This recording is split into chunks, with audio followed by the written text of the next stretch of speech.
We will be discussing multiple topics within Chapter 4, Financial Instruments and Institutions.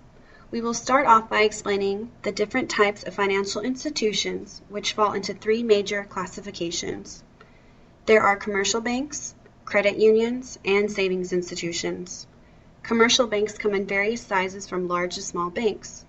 Commercial banks are owned by stockholders. They are in business to make money for their stockholders. The largest banks are very well known throughout America. They are Bank of America, Wells Fargo, JP Morgan Chase, and Citibank. With these institutions being so large, they can offer a large amount of products and services to their customers, which is why most people are drawn to these banks. These banks have a centralized decision-making method in place which apply particular rules for approving loans as opposed to community banks, which offer a more personalized experience.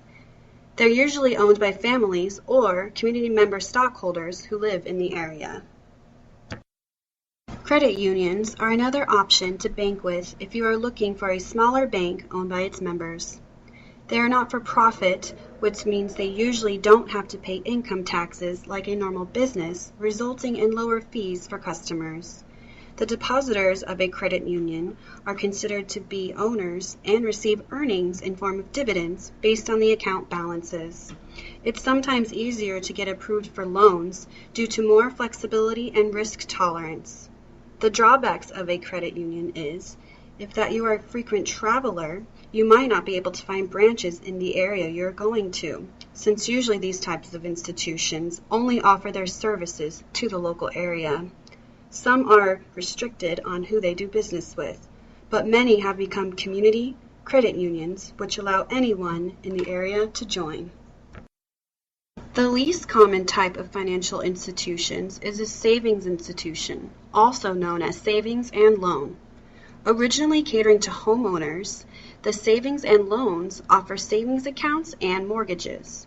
This type of institution was deregulated in the 1980s, which allowed them to offer similar services like commercial banks offer. Since most savings institutions are locally owned, they offer products to a much smaller market area. This is why most people tend to bank with commercial banks. Here are some products the book has stated that will help you with your financial organization when you bank with these institutions. ATM cards and debit cards are issued by the bank or the credit union and will be linked to your checking and savings account. ATM cards do not have a card logo and have to be used with your PIN number, which stands for Personal Identification Number. The ATM cards are limited to what they can do. They can withdraw cash at ATMs and transfer money between two associated accounts with the card and make deposits. Since ATM cards can only do so much, debit cards have quickly taken its place. Debit cards are more useful because they do have a credit card logo, which allows transactions wherever Visa or MasterCard is accepted, depending on which type you have.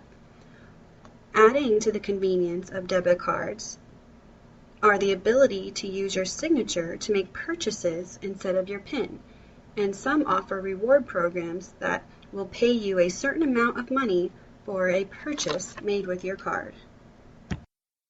When you bank with these institutions, they offer many products. What we will be discussing is the different types of checking accounts, which include basic checking, free checking, and interest-bearing checking.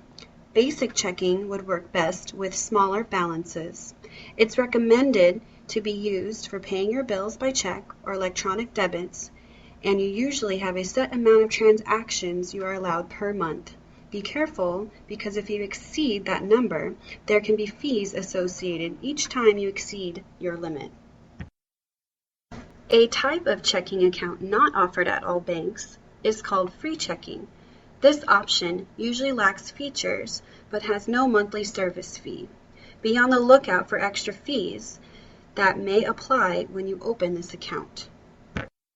Interest-bearing checking may have some requirements to keep the account open, but the benefit is that you will earn interest.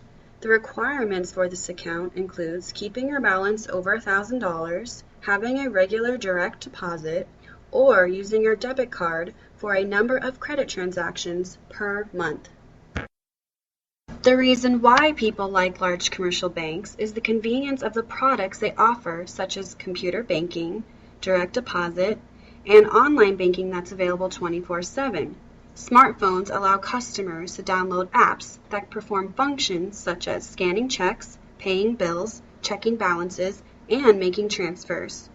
Another reason why commercial banks are useful is because when you travel, you can access your account in more places throughout the country.